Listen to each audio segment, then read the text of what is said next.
Hello everyone, welcome to home science classes. Home science classes में आपका स्वागत है। कैसे हैं आप?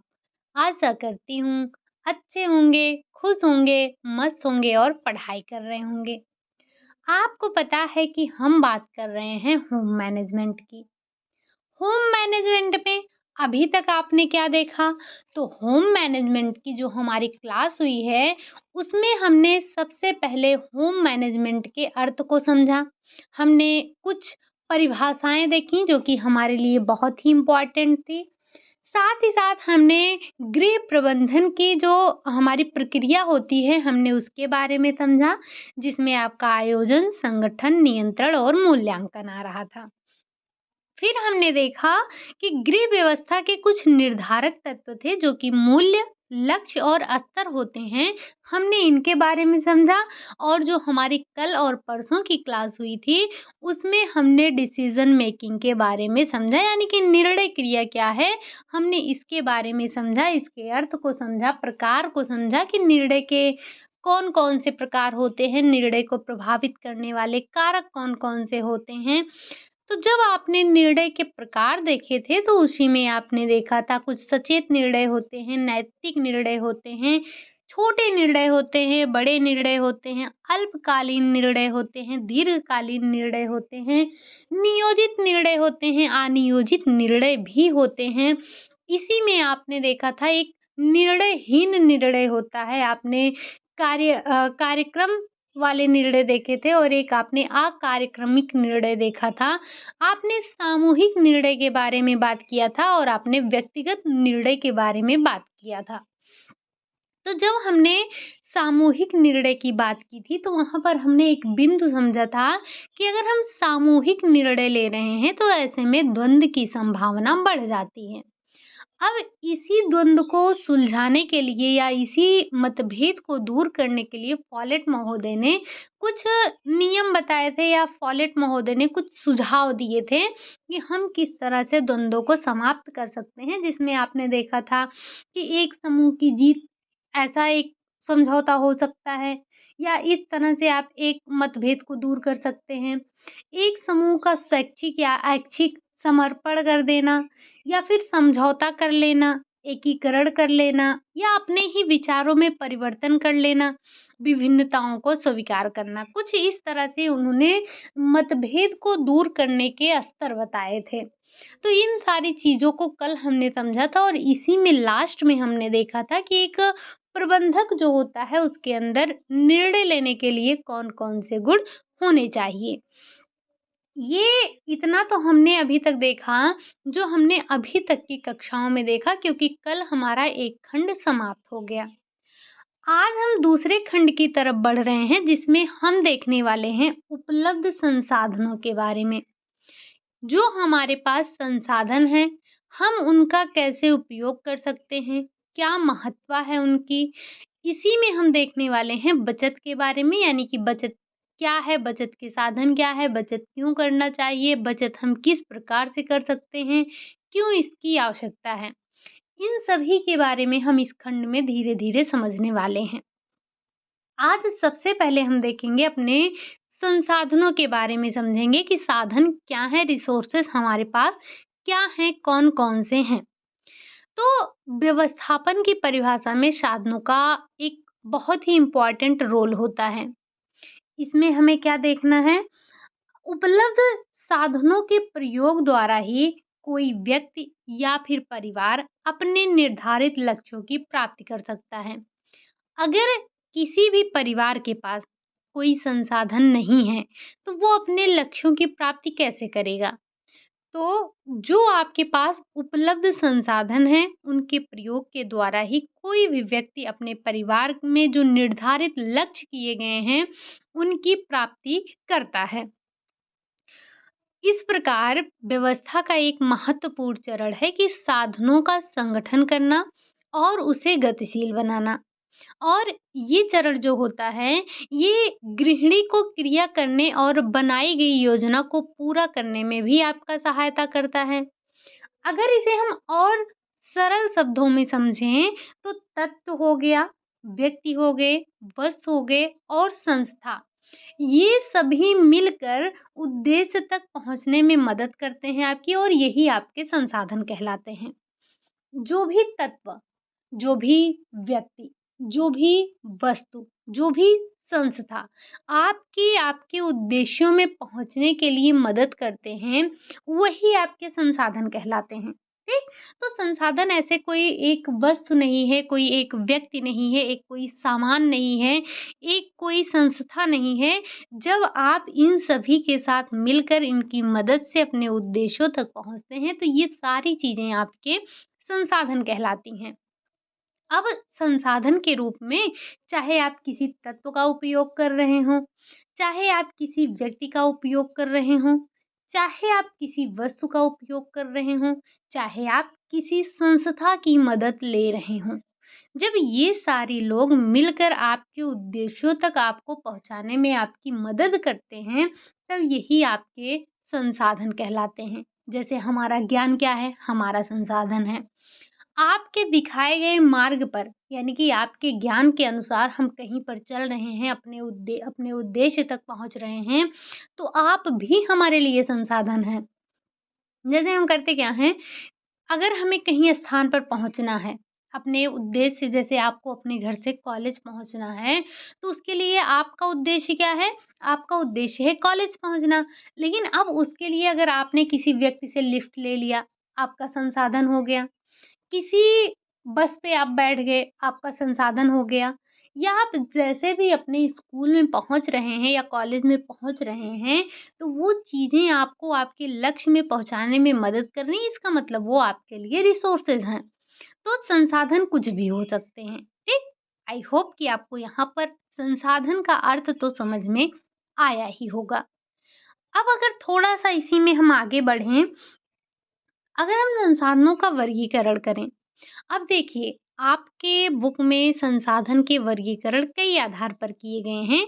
जैसे एक फ्रेंच लिख हैं, उन्होंने अपने अनुसार कई वर्गीकरण दिया, जिसमें उन्होंने बताया टेक्नोलॉजिकल जो आपके रिसोर्स हैं, सोशल रिसोर्स हैं, इंडिविजुअल आपके रिसोर्स हैं।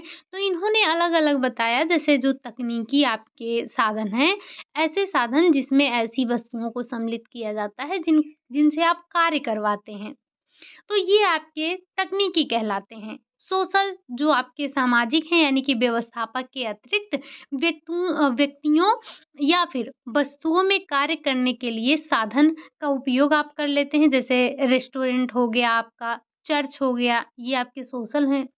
हम यहाँ पर उस तरह से वर्गीकरण नहीं पढ़ रहे हैं। हम यहाँ पर अभी आपसे ये नहीं पूछा जाता है कि किसने वर्गीकरण किया। बस आपसे ये पूछ लिया जाता है कि पारिवारिक संसाधन के आधार पर जो हमारे साधन हैं, कितने प्रकार के होते हैं, तो हमें बस 2 नाम ध्यान रखना है, मानवीय और अमानवीय। अब ये जो मानवीय और अमानवीय वर्गीकरण किया गया है, यही आपसे बार-बार पूछा जाता है, और ये वर्गीकरण आपका किसने किया है? निकिल डॉर्सी ने किया है, और आपके ग्रास और कैंडल ने किया है। अब आप कहेंगे कि जब दोनों लोग ने एक ही तरह से वर्गीकरण किया है, तो ये मतलब कॉपी पेस्ट हो गया, और ऐसा हो नहीं सकता है कि डिक्टो कोई परिभाषा दे दे, या कोई भी वर्गीकरण एक ही व्यक्ति एक जब एक वर्गीकरण हो गया है, तो सेम वर्गीकरण करने का कोई मतलब नहीं होता है, वो कॉपी पेस्ट हो जाता है। लेकिन अब जब हम मानवीय संसाधन और अमानवीय संसाधन पढ़ रहे हैं, जब इसे 2 लोगों ने वर्गीकरण किया है, तो कुछ न कुछ डिफरेंस होगा। सबसे पहले तो हम ये समझते हैं कि मानवीय और अमानवीय वर्गीकरण है क्या? उसके बाद जो डिफरेंस है, जिसके आधार पर इन्होंने ग्रास और कैंडल को अलग किया गया है, निकिल और डॉर्सी को अलग किया गया है, हम उसके बारे में भी समझेंगे। सबसे पहले आप समझ लीजिए कि मानवीय संसाधन, मानवीय यानी कि मानव के अंदर जो संसाधन है, वही मानवीय संसाधन कहलाते हैं। अब मानवीय संसाधन में जो ये आपके मानवीय संसाधन होते हैं, वो मानव के अंदर होते हैं। तो ऐसे संसाधन को ना कोई व्यक्ति देख सकता है, ना कोई व्यक्ति छू सकता है, ना कोई व्यक्ति इसे चुरा सकता है। तो ऐसे संसाधन जिन्हें कोई ना देख सके, ना छू सके, ना चुरा सके, वो आपके मानवीय संसाधन के अंतर्गत आते हैं और यहाँ से डेफ़िनेटली आपसे एक क्वेश्चन पूछा जाता है, ठीक? कई बार पूछा गया है, आगे भी पूछा जाएगा, ये बहुत ही इम्पोर्टेंट है। तो अगर आप इसे अपने दिमाग में बिठा लेते हैं, तो ये बहुत अच्छी बात है। अब इसमें अगर हम एग्ज़ाम्पल ध्यान रखें, यहाँ से एग्ज़ाम्पल ही आपके लिए सबसे इम्पोर्टेंट है, क्योंकि यहाँ से आपसे एग्ज़ाम्पल ही पूछे जाते हैं, ठीक? तो जो आपका मानवीय साधन है, इसमें आपका आता है ज्ञान, इसमें आपका आता है कौशल, इसमें आपकी आती है अभिवृत्ति, इसमें आपका आता है परोपकार, इसमें आपका आता है ईमानदारी, सच्चाई, बुद्धि, ये सारी चीज़ें आती हैं। क्या कभी आपने ज्ञान को देखा है? क्या कभी आपने कौशल को देखा है? क्या आपने कभी ईमानदारी को देखा है? नहीं, आपने तो ईमानदार व्यक्ति को देखा है। आपने ज्ञानवान व्यक्ति को देखा है। आपने व्यक्ति के कौशल को देखा है, ना कि कौशल को। कि क्या आप कभी कहते हैं, "अरे! वो देखो कौशल जा रहा है।" अरे भाई, कौशल नाम होगा तो उसको मत लीजिएगा, नहीं तो आप बोल दें कि अरे! हमारे पड़ोसी का नाम कौशल है और हम उनको जाते हुए देखते हैं। तो हम उस कौशल की बात नहीं कर रहे हैं, ठीक? यहाँ ज्ञान का मतलब क्या हुआ? ज्ञान मतलब जैसे अगर कोई व्यक्ति अपने कपड़े का चुनाव कैसा कर रहा है या परिधान के चयन में सूचनाओं की आवश्यकता, व्यवस्था में सिद्धांतों की समझ, ये सारी चीज़ें आपके ज्ञान पर आधारित होती हैं। तो ये जो चीज़ें आपको दिखे नहीं, वो क्या होती हैं आपकी? वो होती हैं आपकी वो आपकी मानवीय संसाधन के अंतर्गत आती हैं। आपसे पूछ लिया जाता है, ऑप्शन दे दिया जाएगा, मतलब आपसे क्वेश्चन पूछा जाएगा कि निम्नलिखित में से मानवीय संसाधन के अंतर्गत आता है। 3-4 ये दे दिया, बीच में एक वो डाल दिया। जैसे आपने देखा होगा, बहुत ही बार क्वेश्चन पूछा गया है कि निम्नलिखित में से आपके कला के तत्वों में सम्मिलित नहीं है या कला के तत्व नहीं हैं। तो 2 कला के तत्व दे दिया, एक ऑप्शन में आपका सिद्धांत दे दिया। कोई आपका उसी में से होगा जिसमें 3-4 आपका सिद्धांत कला के तत्व दे देगा और फिर एक आध ऑप्शन में आपके सिद्धांत मिक्स कर देगा। तो बस इसमें भी वैसे ही ध्यान रखना है कि आपका क्वेश्चन ऐसे ही फ्रेम होता है कि जैसे आपसे पूछ लिया गया निम्नलिखित में से मानवीय संसाधन है। ऑप्शन दे दिया गया आपसे ज्ञान, कौशल, धन। दूसरा ऑप्शन दे दिया गया अभिवृत्ति, परोपकार, ज्ञान। चौथा ऑप्शन हो गया आपका पेन, सच्चाई, बुद्धि। चौथा ऑप्शन हो गया आपका ईमानदारी, सच्चाई और आपका चेयर। मतलब इसमें आपने सिर्फ़ आपको एक ऑप्शन ऐसा मिला था जो कि आपका तीनों का तीनों आपका मानवीय संसाधन था। तो क्वेश्चन आपके इस तरह से यहाँ से डिज़ाइन होते हैं। चलिए, अब हम देखते हैं अपने अगले संसाधन जो कि है हमारा अमानवीय संसाधन। पारिवारिक संसाधन आपको ध्यान रखना है 2 प्रकार के हैं, मानवीय और अमानवीय। अब अगर हम अमानवीय की बात करते हैं तो इसमें आपके मानवीय साधन को छोड़कर बाकी सभी अमानवीय साधन के अंतर्गत आते हैं। इसी में आपका आता है पेन, पेंसिल, वस्तु, बॉक्स, धन, जो भी है, मतलब जो आपकी भौतिक वस्तुएँ हैं जिन्हें आप छू सकते हैं, देख सकते हैं, चुरा सकते हैं, ये सारी की सारी आपके मानवीय संसाधन के अंतर्गत, सॉरी, ये आपके अमानवीय संसाधन के अंतर्गत आते हैं, ठीक? तो मानवीय और अमानवीय तो यहाँ से आपको समझ में आ गया होगा, ठीक? लेकिन अब हमने आपसे कहा कि डिफरेंस है, कहाँ पर? तो जो ग्रास और कैंडल ने बताया और जो निखिल और डॉर्सी ने बताया, दोनों ने मानवीय और अमानवीय माना।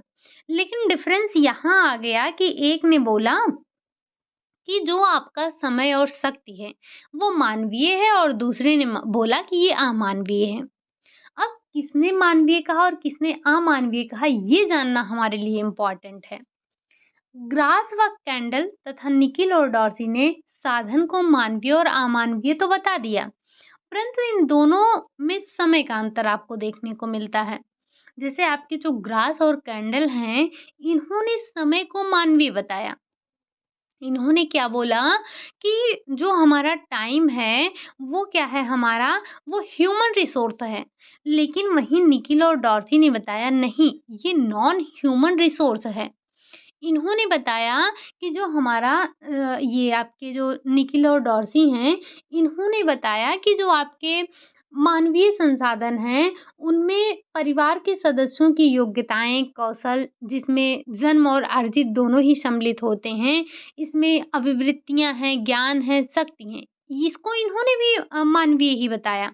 लेकिन इन्होंने जो आपका समय है, समय को अमानवीय माना। इन्होंने क्या कहा? इन्होंने कहा कि समय हमारा अमानवीय है। तो आपको यहाँ पर इस चीज़ को थोड़ा-सा ध्यान रखना है कि किसने मानवीय माना था समय को और किसने अमानवीय माना था, क्योंकि डिफ़ाइन जो किया था, जो वर्गीकरण किया था इन्होंने दोनों ने, जो क्लासिफ़िकेशन किया था, ये दोनों ने एक ही किया था मानवीय और अमानवीय पे। बस इनके में यही एक शब्द का हेर-फेर आ जाता है, जो कि आपके क्वेश्चन में भी आपको घुमा देता है। वहाँ पर हम ये भूल जाते हैं, एक्चुअली हमें पता तो होता है कि दोनों के बीच समय का डिफ़रेंस है, लेकिन हमारा दिमाग वहाँ पर काम करना बंद कर देता है जब हम एग्ज़ाम हॉल में देखते हैं और हमारे ऑप्शन में निकिल डॉर्सी और ग्रास कैंडल दोनों आ जाते हैं, क्योंकि ये आपका पिंड नहीं छोड़ने वाले हैं। अब जब दोनों ने वर्गीकरण एक साथ किया है, तो ये आपके क्वेश्चन में भी टपक जाते हैं। तो हमें यहाँ पर कन्फ्यूज़न हो जाता है जब हम एग्ज़ाम हॉल में बैठते हैं। तो सबसे पहले आप ग्रास और कैंडल को ध्यान रखिएगा। देखिए, आप ऐसे लॉजिक लगा सकते हैं कि हम सबसे पहले मानवीय पढ़ते हैं और ग्रास, यानी कि ग आपका पहले आता है और आपका ये यहाँ पर हम ग में मानवीय पढ़ते हैं, ठीक? समय में क्या बताया गया? ग्रास और कैंडल ने मानवीय माना और ना आपका बाद में आता है, तो इससे आप लॉजिक लगा लेंगे थोड़ा-सा कि यहाँ पर इन्होंने अमानवीय बताया। हालाँकि ये कोई लॉजिक नहीं है, बस एक याद करने की ट्रिक है कि हमें ये चीज़ें याद रह जाएँ। बाकी यहाँ पर ऐसा कोई लॉजिक नहीं है। तो आप इस चीज़ को भी थोड़ा-सा ध्यान रखेंगे। ये तो हमने देख लिया एक वर्गीकरण, जो कि हमारे पारिवारिक संसाधन के आधार पर वर्गीकरण किया गया था कि मानवीय और अमानवीय संसाधन क्या हैं। चलिए, अब हम देखते हैं अपने दूसरे वर्गीकरण को पढ़ते हैं, जो कि है प्राकृतिक संसाधनों का वर्गीकरण। अब ये प्राकृतिक साधनों का वर्गीकरण क्या है? तो ये भी आपके 2 प्रकार से वर्गीकरण किए गए हैं। जो आपके प्राकृतिक संसाधन हैं, इनको भी हमने 2 वर्गों में वर्गीकृत किया है। इसमें आपका एक आ जाता है नवीकरणीय और दूसरा आता है आपका अनवीकरणीय। अब नवीकरणीय क्या है? तो नवीकरणीय में आप ऐसे ध्यान रखिए कि जिनका उपयोग आप अनेक बार उपयोग करते हैं, मतलब जिसका आप अनेक बार उपयोग करते हैं। जैसे कि आपका जल हो गया, सूर्य हो गया, हवा हो गई। क्या आप हवा एक बार ले लेते हैं, खत्म हो जाती है? सूर्य का प्रकाश आपको एक बार में खत्म हो जाता है? नहीं, इसे तो हम बार-बार उपयोग करते हैं। वही आपका अमानवीय के अंतर्गत आता है, जिसे एक ही बार हम उपयोग करते हैं। जैसे आपका तेल हो गया, पेट्रोल हो गया, कोयला हो गया, खनिज हो गया, ये सारी चीज़ें बिल्कुल ही लिमिटेड हैं। ये आपको पता है कि कुछ ही दिनों में ये समाप्त होने वाली हैं, ठीक? तो ये जो हैं आपके मानवीय, जिनका नवीकरणीय, जिनका उपयोग आप बार-बार करते हैं और अनवीकरणीय में आप ऐसे ध्यान रखेंगे जिनका उपयोग आप क्या करते हैं, एक ही बार करते हैं, तो ये आपके अनवीकरणीय के अंतर्गत आते हैं। यहाँ पे इम्पोर्टेंट आपके लिए ये भी हो जाता है, क्योंकि आपके एग्ज़ाम में जो बार-बार पूछा जाता है वो सामुदायिक है, मानवीय और अमानवीय है। बाकी ये आपसे ये इतना ज़्यादा नहीं पूछा जाता है। तो ये आपका जो सामुदायिक है, ये क्या है? जिनके लिए परिवार प्रत्यक्ष रूप से भुगतान नहीं करता है और उसे जो मतलब जिस उपयोग के लिए या जिस संसाधन के लिए जो आपका परिवार है, वो प्रत्यक्ष रूप से भुगतान नहीं करता है और उसे ये सुविधा मुफ्त में मिलती है। जैसे जैसे ये मान के चलिए कि उद्यान हो गया, सड़क हो गया, कुछ ऐसे आपके परिवहन होते हैं, पुस्तकालय होती हैं या आपके कई अन्य सुरक्षा, जैसे पुलिस की सुरक्षा हो गई या स्वास्थ्य सुविधा हो गया, ये सारी चीज़ें आपकी सामुदायिक, जिसे पूरा समुदाय इस्तेमाल करता है, वो आपका सार्वजनिक संसाधन आता है। अच्छा ये बताइए कि जो आपका ये विद्यालय है उसमें केवल आप पढ़ते हैं? नहीं, सार्वजनिक है। पार्क में आप अकेले जाते हैं? सार्वजनिक है। पुस्तकालय क्या है? सार्वजनिक है। हॉस्पिटल्स क्या हैं आपके? सार्वजनिक हैं। ये जो रोड जिस पर आप चल रहे हैं क्या है? ये भी सार्वजनिक है। तो कुछ ऐसे संसाधन होते हैं जो कि सार्वजनिक होते हैं, ठीक? अब ये तो हमने सार्वजनिक संसाधन के बारे में बात कर ली। ये आपने कई प्रकार से संसाधनों का वर्गीकरण कर लिया। अब हम देखते हैं जो ये इतनी देर से संसाधन, रिसोर्सेस रट रखे हैं, इसकी कुछ विशेषताएँ हैं या नहीं हैं? तो इन विशेषताओं से भी आपसे काफ़ी क्वेश्चन पूछे जाते हैं और कई बार पूछे जाते हैं। बहुत ही ईज़ी क्वेश्चन होते हैं जो कि आपसे यहाँ से एग्ज़ाम में पूछे जाते हैं। तो आप चीज़ों को थोड़ा-सा ध्यान रखिएगा ताकि यहाँ से आने वाले क्वेश्चन आपके गलत ना हों। अब हम बात कर लेंगे संसाधन की विशेषताओं के बारे में। चलिए, आइए अब देख लेते हैं। कुछ विशेषताएँ हैं, 7-8 विशेषताएँ हैं, जिनको हम आराम से पढ़ लेंगे, देख लेंगे ताकि यहाँ से जो भी क्वेश्चन आए वो हमारे गलत ना हों। और ये लाइन जो आपकी है, पहली लाइन या पहली विशेषता कह सकते हैं, संसाधन सीमित होते हैं। ये हम सबको पता है कि हमारे पास संसाधन सीमित हैं, लेकिन हमारी जो आकांक्षाएँ हैं, जो हमारी इच्छाएँ हैं, वो असीमित हैं। तो अपने असीमित इच्छाओं को इन्हीं सीमित संसाधनों में से हमें पूर्ण करना है, ठीक? तो आपके संसाधन क्या हैं? सीमित हैं, अब चाहे वो आपके गुणात्मक हों या फिर गणनात्मक हों। जो हमारे साधन हैं, साधनों का महत्व तभी होता है, जब उसका उपयोग संभव होता है। साधन ही उपयोगिता तभी संभव है, जो हमारे साधन हैं उनकी उपयोगिता तभी संभव है जब किसी लक्ष्य प्राप्ति में उसका उपयोग किया जाता है।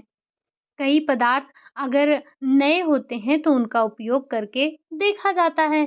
आपको पता है कि जो हमारे साधन हैं ये सीमित हैं, उपयोगी हैं, ठीक? सीमित है, आपको पता होगा कि जैसे जो साधन हैं हमारे, ये बहुत ही सीमित होते हैं। व्यवस्था का महत्व इसलिए है क्योंकि ये साधन जो हैं आपके ये सीमित हैं। अगर व्यवस्था का महत्व वहीं पर ख़त्म हो जाता है, जहाँ पर संसाधन असीमित होते हैं।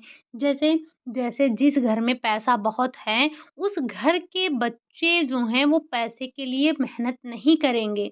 वो उनको सब कुछ वैसे ही मिल रहा है। तो उनके पास अगर पैसा लिमिटेड होगा तब वो काम करने की इच्छा जागेगी, वो काम करेंगे। लेकिन अगर आपके पास संसाधन सीमित नहीं है या संसाधन सीमित नहीं है तो व्यवस्था करने का कोई मतलब नहीं है। अगर साधन असीमित होते तो व्यवस्था आपकी बेकार चली जाती। साधन जितना अधिक सीमित होता है, व्यवस्था उतनी ही ज़्यादा आपके लिए इम्पोर्टेंट हो जाती है। तो साधनों का व्यवस्थापन इसी दृष्टि से किया जाता है कि साधन के सीमित उपयोग से हम ज़्यादा से ज़्यादा अपने जो भी हमारे कह सकते हैं ज़्यादा से ज़्यादा अपनी संतुष्टि की प्राप्ति कर लें और साधनों का सीमित उपयोग आपको काफ़ी संतुष्टि भी देता है।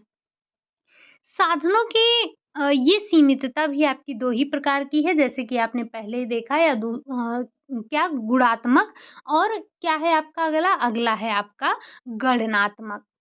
गुणात्मक में अगर हम सबसे पहले ये गणनात्मक की बात करें, तो साधनों की जो सीमितता है, वो अलग-अलग साधनों में कम अधिक होती रहती है और इनकी गणना भी की जा सकती है। तो कई साधनों की गणनात्मक सीमितता जैसे आप समय की बात कर लीजिए, गणना में ही तो आएगा। हर इंसान के पास मतलब समय सबसे अधिक पूर्ण रूप से ये सीमित साधन है। गणना के रूप में अगर आप देखें तो कह सकते हैं कि 24 घंटे से अधिक किसी के पास नहीं है। समय को बचा नहीं सकते हैं आप। समय की जो आपके पास सीमितता है, उसको आप बढ़ा नहीं सकते हैं, ठीक? तो समय आपका सीमित है। वहीं आप अगर शक्ति की बात करें, तो शक्ति भी आपका सीमित है। ये साधन से इस रूप में भिन्न है कि प्रत्येक व्यक्ति में शक्ति की मात्रा भिन्न-भिन्न पाई जाती है। अलग-अलग शक्ति क्या जितनी शक्ति आप में है, उतना ही शक्ति आपके कह सकते हैं परिवार में हर सदस्य के पास है? नहीं, कोई बच्चा है, कोई वृद्ध है, लेकिन समय क्या है, सबके पास सीमित है। तो प्रत्येक व्यक्ति में शक्ति की मात्रा आपकी भिन्न-भिन्न होती है। अगर व्यक्ति में सीमितता की स्पष्ट रूप से आप गणना गणना करें, तो ये कठिन होता है। लेकिन अगर ये जो व्यक्ति है, व्यक्ति कार्य के लगातार अवलोकन से आपकी शक्ति को आप जान सकते हैं, ठीक? तो ये आपके पास धन भी सीमित है, आप गणना कर ले रहे हैं, ठीक?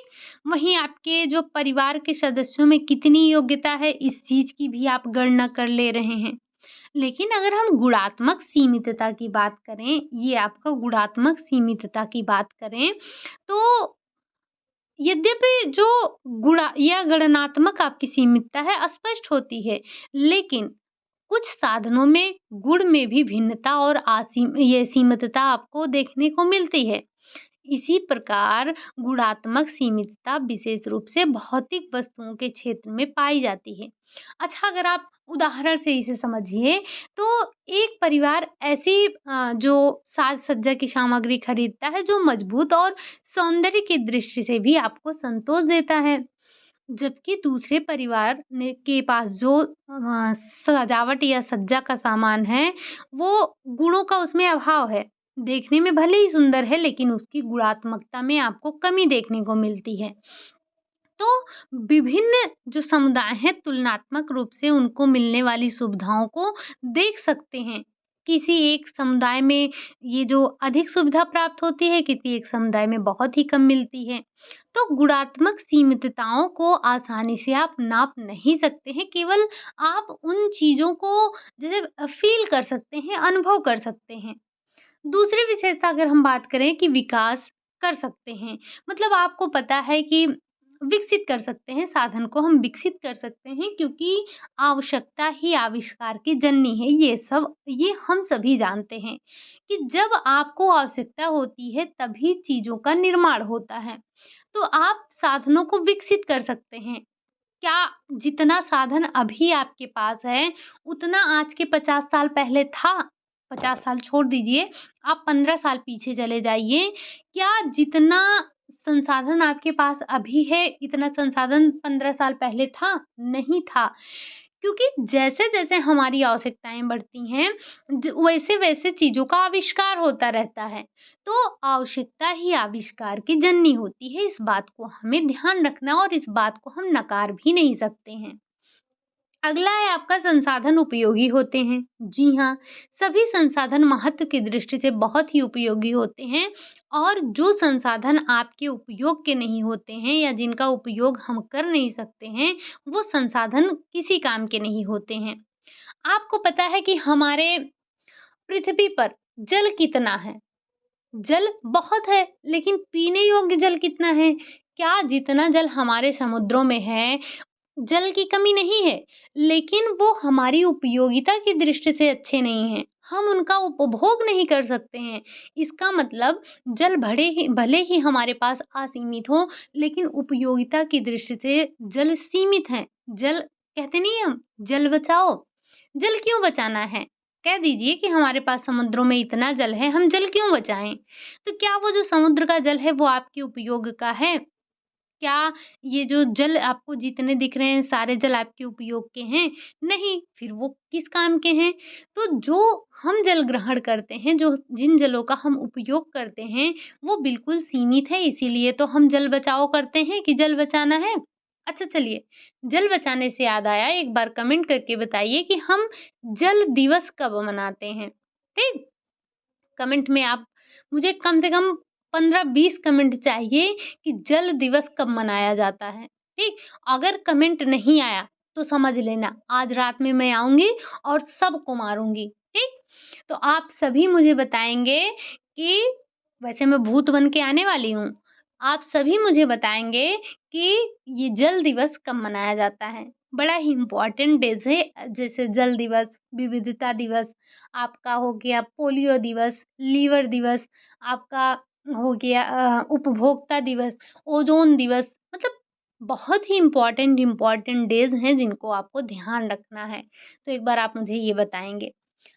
अगला है आपका कि संसाधन का विकल्प होता है। संसाधन का क्या होता है, विकल्प होता है। अब आपको जैसे ये उदाहरण हमने आपको कई बार बताया है कि जैसे अगर आपके घर में ये मिर्च खत्म हो गई है, ठीक?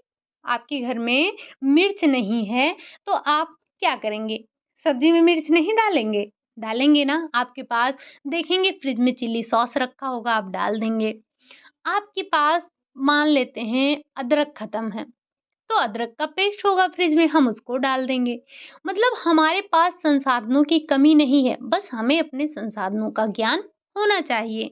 तो संसाधनों में विकल्प होता है। साधन में परस्पर या पारस्परिक संबंध होता है। जो साधन होते हैं, वो इनमें एक-दूसरे में कह सकते हैं इंटर रिलेशन होता है इनमें, या ये एक-दूसरे से इंटर रिलेटेड होते हैं। इनमें अंतर संबंधता पाई जाती है। जैसे परिवार या समूह में ना केवल व्यक्तिगत साधनों के उपयोग के संबंध में निर्णय लेने पड़ते हैं, बल्कि उनके अंतर संबंध के संबंध में भी आपको निर्णय लेने होते हैं। योग्यता को समय के उपयोग, शक्ति की मात्रा, कभी-कभी भौतिक वस्तुओं के संदर्भ में भी देखा जा सकता है। अगर कोई व्यक्ति ये निश्चित करता है कि फर्नीचर के व्यय में कटौती करने के लिए उस पर पॉलिश हाथ से किया जाए, तो उसे यह भी देखना पड़ता है कि उसके पास खाली समय है या नहीं है।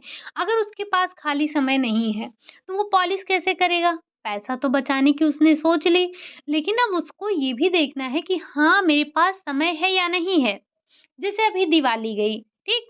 दिवाली गई, ये ज़रूरी तो नहीं है कि हर घर में पुताई का काम हो, लेकिन फिर भी आपने देखा होगा, दिवाली छोड़ दीजिए, शादी-विवाह के मौके पर लोग क्या करते हैं, जो घर की हमारी खिड़कियाँ वगैरह हैं, उनको पेंट करवाते हैं, घर को पेंट करवाते हैं या फिर पुताई वगैरह करवाते हैं, जो भी रहता है।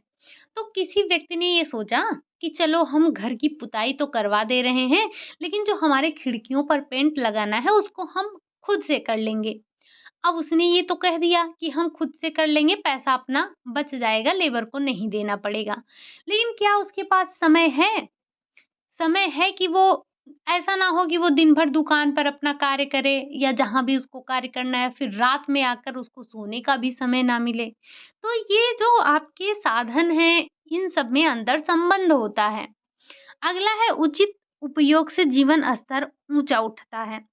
सही है, अगर आप संसाधनों का सही उपयोग कर लेते हैं, सही तरह से आप संसाधनों का उपभोग कर पाते हैं, तो ये आपके जीवन स्तर को उठाने का कार्य भी करते हैं। सही समय पर आपने सही चीज़ों का चुनाव कर लिया, आपने सही तरह से चीज़ों को इम्प्लीमेंट कर लिया, तो ऐसे में ये आपकी क्या होंगे, जीवन स्तर को उठाने का कार्य करते हैं। अगला है जीवन की गुणवत्ता को बढ़ा सकते हैं। जीवन की गुणवत्ता को बढ़ाना यानी कि ये साधनों की एक महत्वपूर्ण विशेषता होती है कि जीवन का प्रत्येक पक्ष साधनों के उपयोग में या साधनों के उपयोग से ही प्रभावित होता है। चाहे साधनों का उपयोग सचेत रूप में किया गया हो या फिर ना किया गया हो। कोई भी व्यक्ति व्यवस्थापन के कार्यों का मूल्यांकन उसके द्वारा किए गए साधनों के उपयोग के द्वारा कर सकता है। और लास्ट है कि सभी साधनों पर व्यवस्थापन प्रक्रिया लागू होती है, तो जी हाँ, क्योंकि आपको पता है कि साधन हमारे क्या हैं, सीमित हैं, और जो साधन सीमित हैं उन पर व्यवस्थापन करना अत्यंत आवश्यक है। मतलब साधनों के उपयोग में लक्ष्यों की प्राप्ति ये जो व्यवस्थापन प्रक्रिया है, इसी के द्वारा होती है। प्रत्येक साधन के लक्ष्यों की प्राप्ति करने के लिए पहले आयोजन करना होता है। आयोजन के चरणों में लक्ष्यों के संदर्भ में निर्धारित किया जाता है कि किस प्रक्रिया से उस साधन का आप उपयोग कर सकते हैं, और फिर आयोजन भविष्य में किए जाने वाले कार्यों का पूर्वानुमान होता है, या पूर्वानुमान क्या करता है, ये होता ही है। तो आयोजन करने के बाद उसका क्रियान्वयन किया जाता है, फिर निरीक्षण किया जाता है, समायोजन भी कर लिया जाता है। निरीक्षण के कार्य की प्रगति का अवलोकन भी करते हैं हम, और कार्य लक्ष्यों और योजनाओं के अनुरूप हो रहा है या नहीं, इसके लिए हम मूल्यांकन भी करते हैं। ठीक। मूल्यांकन का उद्देश्य क्या होता है? मूल्यांकन का उद्देश्य क्या होता है कि आगामी योजना को प्रभावशाली बनाना। मतलब जैसे आपने कोई योजना आज बना ली, आपने कोई कार्यान्वयन किया, उसमें योजना जो बनाई थी आपने क्रियान्वयन किया, उसके बाद आपने लास्ट में मूल्यांकन किया। अगर आपका योजना सफल रहा, तो आपने ये देखा कि हमने किस तरह से योजना बनाया था, वो सफल रहा। अगली बार हम जब योजना बनाएँगे तो इसी आधार पर बनाएँगे। लेकिन वहीं किसी कारणवश आपकी योजना असफल हो जाती है, तो आप अपने जो योजना बनाए रहते हैं, उसमें सुधार करते हैं और अगली बार ये गलती आप नहीं करते हैं, जिसकी वजह से आपकी योजना असफल रही है। ठीक? चलिए, ये आपने अब विशेषताएँ देख ली, अब एक पॉइंट और बचता है हमारा, उसको भी चर्चा करते हैं कि साधनों की उपयोग का महत्वपूर्ण उद्देश्य क्या होता है? यानी कि जब हम साधनों का उपयोग करते हैं, तो इसका महत्व क्या होता है हमारा, हमें उसके बारे में चर्चा करना है। तो प्रत्येक साधन का कुछ उपयोग होता है। अर्थहीन साधनों का व्यवस्थापन में कोई महत्व नहीं होता है।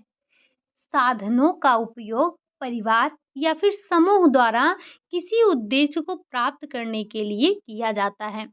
अब जब इसके उद्देश्य होते हैं, तो कुछ ऐसे उद्देश्य हैं जैसे कि साधनों से अधिकतम संतुष्टि प्राप्त करना। जैसे सबसे पहले अगर आप ये समझें कि साधन का उद्देश्य क्या होता है, कि लक्ष्यों की प्राप्ति के लिए, लक्ष्यों की प्राप्ति करना होता है। मतलब लक्ष्यों की प्राप्ति केवल साधनों के उपयोग से ही संभव होता है। आप साधनों का वितरण इस प्रकार किया जाना चाहिए ताकि परिवार के किसी लक्ष्य की प्राप्ति के लिए उसका आप पूरी तरह से उपयोग कर सकें, उपभोग कर सकते हैं। जैसे एक आरामदायक घर की व्यवस्था के लिए आपके पास धन, शक्ति, ज्ञान, इन सब की आवश्यकता होती है। इसी के साथ-साथ अगर हम बात करें साधनों की अधिकतम संतुष्टि प्राप्त करना, तो प्रत्येक जो आपकी व्यक्ति है, प्रत्येक व्यक्ति हो गया या हर मनुष्य, प्रत्येक कार्य इस दृष्टि से करता है कि उसको संतोष की प्राप्ति हो। आप कोई भी कार्य करते हैं, आपको जब तक संतुष्टि नहीं मिलती है, तब तक वो कार्य आपका बेकार होता है, किसी कार्य का नहीं रह जाता है। वो केवल अपनी आवश्यकताओं की ही पूर्ति के लिए नहीं करता है, बल्कि वो संतुष्टि के लिए। आप भी हैं, कोई भी कार्य करते हैं, तो ये केवल आप अपनी आवश्यकता की पूर्ति के लिए नहीं करते हैं। आपको उसमें संतुष्टि भी चाहिए, आपको सैटिस्फैक्शन भी चाहिए, आप सैटिस्फाइड होने चाहिए। अगला है आपका, जो अगला महत्व है वो मितव्ययिता है। यानी कि साधनों की योजना इस प्रकार बनाई जानी चाहिए ताकि उसके उपयोग में मितव्ययिता लाया जा सके। और प्रत्येक परिवार के पास अधिकांश साधन भिन्न-भिन्न मात्रा में होते हैं। किसी के पास साधन कम होते हैं, तो किसी के पास साधन अधिक होते हैं। जैसे आप में से ही कई लोग ऐसे होंगे जिनके पास लैपटॉप होगा, टैबलेट भी होगा, फ़ोन भी होगा, लेकिन आप में से कई लोग ऐसे ही होंगे जिनके पास फ़ोन ही होगा। ठीक? तो संसाधन सबके पास अलग-अलग होते हैं। किसी के पास कोई तो किसी के पास कोई। समानतः साधनों में उपयोग का उद्देश्य होना चाहिए कि सभी उपलब्ध साधनों का उपयुक्त तरीके से वितरण हो। किसी एक साधन की कमी दूसरे साधन की बहुलता द्वारा पूर्ण की जा सकती है। ठीक? अगला जो है हमारा, वो है आवश्यकताओं की पूर्ति करना या आवश्यकताओं को पूर्ण करने के लिए जो हम साधनों का उपयोग करते हैं आवश्यकताओं की पूर्ति के लिए। तो प्रत्येक व्यक्ति परिवार की अनेक शारीरिक, मानसिक, सामाजिक और धार्मिक, शैक्षिक सारी ये आवश्यकताएँ होती हैं और इन्हीं आवश्यकताओं को पूरा करने के लिए हमें साधन की भी आवश्यकता होती है। इन्हें पूरा करने के लिए केवल आपके पास भौतिक साधन ही नहीं बल्कि मानवीय साधन भी होने चाहिए। भौतिक साधन यानी कि अमानवीय साधन, ठीक? अगला है आपका परिवार के सदस्य का विकास। तो परिवार के सदस्य का विकास व्यवस्थापन कौशल के ज़रिए ही संभव है। साधनों का उचित उपयोग एक मुख्य व्यवस्थापन कौशल है और परिवार में इस प्रकार से साधनों का व्यवस्थापन या और उसका उपयोग किया जाता है कि जिससे परिवार के प्रत्येक सदस्य स्वयं अपना विकास कर सकें। ठीक? तो इन सारे उद्देश्यों को ध्यान में रखते हुए साधनों का उपयोग किया जाता है। इन सारी वजहों से हम साधनों का उपयोग करते हैं। ठीक? ये आपने एक बिंदु और क्लियर किया। अब हम बढ़ चलते हैं अपने साधनों के उपयोग के सिद्धांत की तरफ। तो आपको पता है कि प्रत्येक व्यक्ति या फिर परिवार, इनके जो सदस्यों का उचित उपयोग इस दृष्टि से करना चाहिए कि जिससे इससे अधिकतम आपको संतुष्टि की प्राप्त हो सके, और इसी के दृष्टि से साधन आपके लिए बहुत उपयोगी हो जाते हैं। इनके कुछ सिद्धांत भी हैं जिन सिद्धांतों को हमें एक बार बस रट जाना है।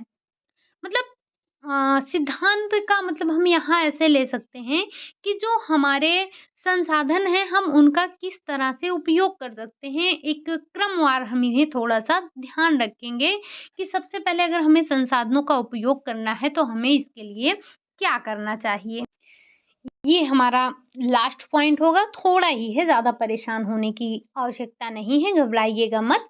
हम इस टॉपिक को आज ही ख़त्म करने वाले हैं, ठीक? तो इसीलिए आपका थोड़ा-सा समय और लेंगे बस। सबसे पहले अगर इसके सिद्धांत में बात किया जाए, तो लक्ष्य निर्धारित करना। साधनों के उपयोग का सबसे पहला सिद्धांत आपका यही होता है कि आपको लक्ष्य को निर्धारित करना है। परिवार अपने मूल्यों के संदर्भ में परिवार के सदस्यों की आवश्यकताओं के अनुसार लक्ष्य निर्धारित किया जाता है, और फिर उसकी प्राप्ति के लिए मतलब उसकी प्राप्ति करने की दिशा में साधनों का उपयोग कर लिया जाता है। लेकिन साधनों का उपयोग करने से पहले आपको अपने लक्ष्यों का निर्धारण करना होगा, ठीक? दूसरा है आपका योजना बनाना।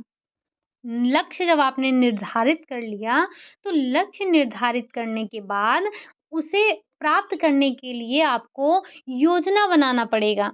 योजना बनाते समय उपलब्ध साधनों पर आपको विचार करना चाहिए, जैसे कि आपके पास कौन-कौन से साधन हैं, आप किन-किन साधनों का और उपयोग कर सकते हैं, ठीक? अब आपने क्या किया, लक्ष्यों का निर्धारण कर लिया, आपने योजना भी बना ली। अब हम क्या करेंगे, अब साधनों को एकत्र करेंगे, ठीक? ये आपके एक चरण में चल रहा है, परेशान होने की आवश्यकता नहीं है।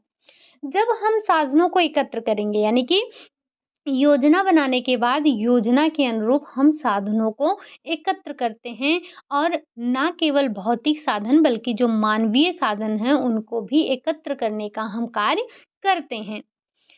जब हमने साधनों को एकत्र कर लिया, फिर हमने क्या किया, महत्व के क्रम के अनुरूप स्थापित करना। अब साधनों को एकत्र करने के बाद उन्हें उनके महत्व के क्रम में व्यवस्थित करते हैं। परिवार के पास कुछ साधन अधिक मात्रा में होते हैं, तो कुछ साधन आपके पास लिमिटेड होते हैं, बिल्कुल कम मात्रा में होते हैं। साधनों की उपलब्धता, सीमितता व महत्व के अनुसार उनके उपयोग का क्रम भी हम स्थापित कर लेते हैं। उसके बाद हम निरीक्षण कर लेते हैं। निरीक्षण तो योजना का निरीक्षण किया जाता है कि लक्ष्यों की प्राप्ति के लिए सभी साधनों का ठीक तरह से हमने उपयोग किया है या फिर नहीं किया है। आप कोई भी कार्य करते हैं तो कार्यक्रम का क्रियान्वयन करने से पहले आप एक बार अपनी योजना को चेक करते हैं। अगर साधन के उपयोग की योजना में कोई त्रुटि रह जाती है, कोई गलती होती है, तो हम उस पर पुनर्विचार कर लेते हैं। जैसे आपको याद होगा जब आपने बीएड किया था तो वहाँ पर टीचिंग की होगी, हम पहले घर से क्या करते थे, लेसन प्लान बनाकर ले जाते थे। फिर एक बार उसको बनाने के बाद हम क्या करते थे, चेक करते थे। चेक करने के बाद हम उसको अपनी योजना का क्रियान्वयन करते थे यानी कि पढ़ाते थे। फिर वहाँ पर हमको फीडबैक मिलता था, फिर वापस से हम अपनी योजना को बनाते थे, याद है ना? तो जब हम निरीक्षण कर लेंगे, मतलब सारी चीज़ों को व्यवस्थित कर लेंगे, फिर हम निरीक्षण करेंगे, निरीक्षण करने के बाद हम अपना क्रियान्वयन करेंगे, ठीक? एक्शन लेंगे, क्रिया करेंगे। एक्शन लेंगे, क्रिया करेंगे मतलब संपूर्ण दृष्टियों से योजना उचित होने पर उसका क्रियान्वयन किया जाता है। साधनों का क्रियान्वयन इस दृष्टि से करते हैं कि उससे योजना के जो अनुरूप लक्ष्यों की प्राप्ति है वो हो या नहीं है, मतलब हो रही है या फिर नहीं हो रही है, इस चीज़ को देखते हैं। फिर हम उसमें एडजस्टमेंट करते हैं यानी कि हम उसमें समायोजन करते हैं। अगर किसी चरण में या किसी कारण से साधनों के उपयोग उपयोग के द्वारा लक्ष्यों की प्राप्ति नहीं हो पा रही हो, तो उसमें हम समायोजन कर लेते हैं। नए निर्णयों के द्वारा या फिर योजना में थोड़ा-सा परिवर्तन करके हम समायोजन करते हैं और आपने ये कई बार देखा है कि हमें समायोजन की आवश्यकता पड़ती है। आपने ये चीज़ निरीक्षण के चरणों में पढ़ा था कि जब हम नियंत्रण करते हैं तो वहाँ पर हम क्या करते हैं, वहाँ पर हम बल देते हैं, निरीक्षण करते हैं और समायोजन करते हैं। समायोजन के लिए कोई भी वजह हो सकती है, तो हमें समायोजन करना चाहिए, नए निर्णय ले लेने चाहिए और लास्ट में हम कर लेंगे मूल्यांकन। साधनों के उपयोग का अंतिम सिद्धांत क्या होता है? लास्ट में हमें क्या करना होता है? मूल्यांकन करना होता है और मूल्यांकन इस चरण में संपूर्ण क्रिया की समीक्षा की जाती है। उपयोग या जो संसाधनों के उपयोग में कितना आपको संतोष प्राप्त हुआ है, इस चीज़ को भी कह सकते हैं इस स्तर पर नापा जाता है या इस चरण में देखा जाता है। तो आपने क्या देखा? आपने उपयोग के या जो आपके साधन थे, उनके उपयोग के सिद्धांत को देखा और इसे थोड़ा-सा क्रम में आपको रखना है। सबसे पहले आप क्या करेंगे? सबसे पहले आप लक्ष्य को निर्धारित करेंगे, फिर योजना बनाएँगे, फिर साधन को एकत्र करेंगे, फिर महत्व के क्रम के अनुरूप इन्हें स्थापित करेंगे, निरीक्षण करेंगे, क्रियान्वयन करेंगे, समायोजन करेंगे और लास्ट में वही आपका क्या होगा? मूल्यांकन हो जाएगा। ठीक? अब ये तो आपने देख लिया, मूल्यांकन कर लिया। लास्ट पॉइंट इसका ये बचता है कि साधनों की प्राप्ति या साधनों से प्राप्त संतुष्ट को बढ़ाने के लिए कुछ सुझाव दिए गए थे। ठीक? तो साधनों के उपयोग का महत्वपूर्ण उद्देश्य ये होता है कि आप साधनों से अधिकतम संतुष्टि प्राप्त कर लें। अब इसी संतुष्टि को बढ़ाने के लिए एलिजाबेथ हायड जो थे, इन्होंने इसके संबंध में कुल मिलाकर 4 सुझाव दिए थे, जिसमें साधनों के द्वारा अधिकतम संतोष आप प्राप्त कर सकते हैं। अब इसमें आपको इन्हीं 4 विकल्पों के बारे में या इन्हीं 4 सुझावों के बारे में समझना है। 4 सुझाव क्या-क्या दिए थे इन्होंने? ज़रा हम एक बार इसे भी देख लेते हैं। पहला सुझाव इन्होंने दिया कि साधनों की पूर्ति में वृद्धि करना। मतलब साधनों की पूर्ति में वृद्धि करने से पूर्व परिवार को ये जानना चाहिए कि उसके पास कुल कितने संसाधन उपलब्ध हैं। परिवार किसी लक्ष्य की प्राप्ति अपने संपूर्ण साधनों के उपयोग के द्वारा आसानी से कर सकता है।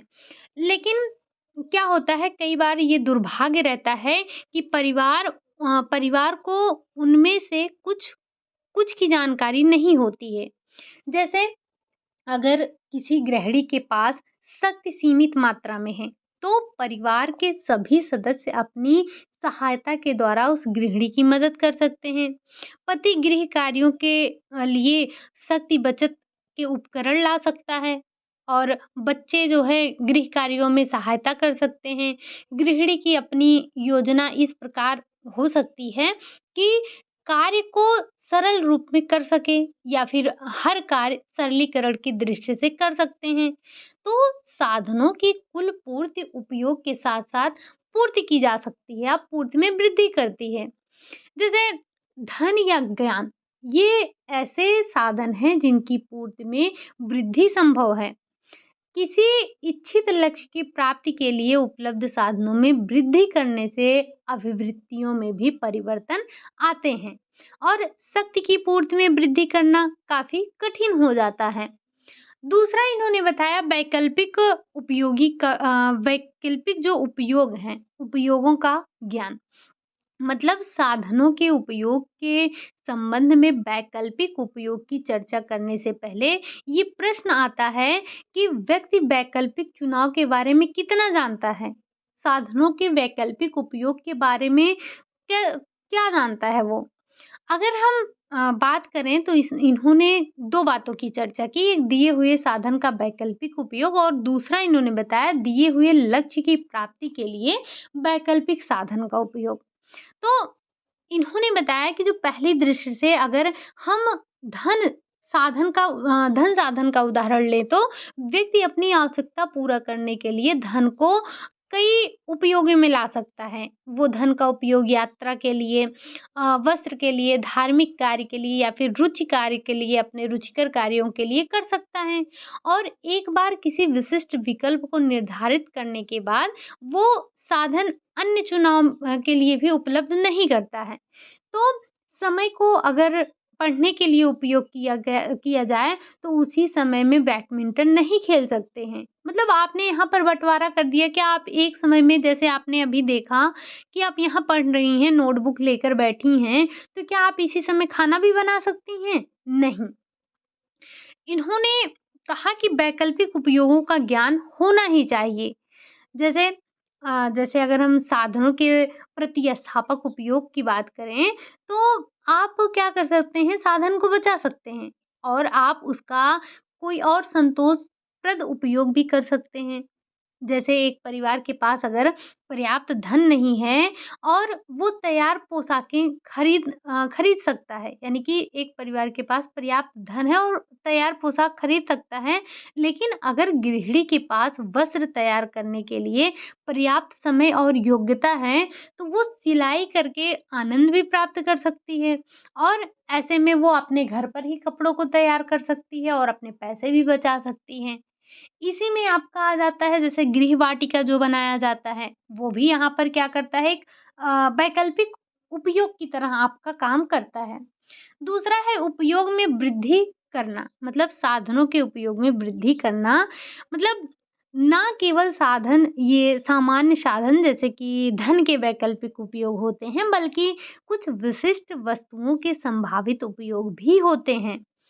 इसी तरह से इसी तरह की वस्तुओं का चुनाव उपयोग में वृद्धि करती हैं। जैसे एक सुंदर नमूने वाला प्याला जो है, वो कई विभिन्न उपयोगों में आप ला सकते हैं। जैसे फल को रखने के लिए, सलाद रखने के लिए, मिठाई रखने के लिए या फिर अपने घर पर पुष्प सज्जा के लिए कर सकते हैं। एक टेबल का उपयोग आप कैसे करते हैं? मान लीजिए एक टेबल है आपके पास, तो आपने क्या किया, उस पे खाना भी खा सकते हैं आप। उसपे कपड़े वगैरह इस्त्री कर सकते हैं, आप उसपे पढ़ाई भी कर सकते हैं। ये सारी चीज़ें कर सकते हैं, बस आपको अपने उपयोग में वृद्धि करनी है। आपको ऐसे एकदम से रिजिड नहीं बन जाना है कि ये टेबल हमारे लिए कपड़े प्रेस करने वाला है, तो हम इस पर कपड़े ही प्रेस करेंगे, खाना कतई नहीं खाएँगे। या ये हमारे पढ़ने वाली टेबल है, तो हम इसको दूसरी चीज़ में किसी में उपयोग नहीं लाएँगे। ऐसा नहीं करना है, आपको अपने साधनों का अधिकतम से अधिकतम उपयोग करना है।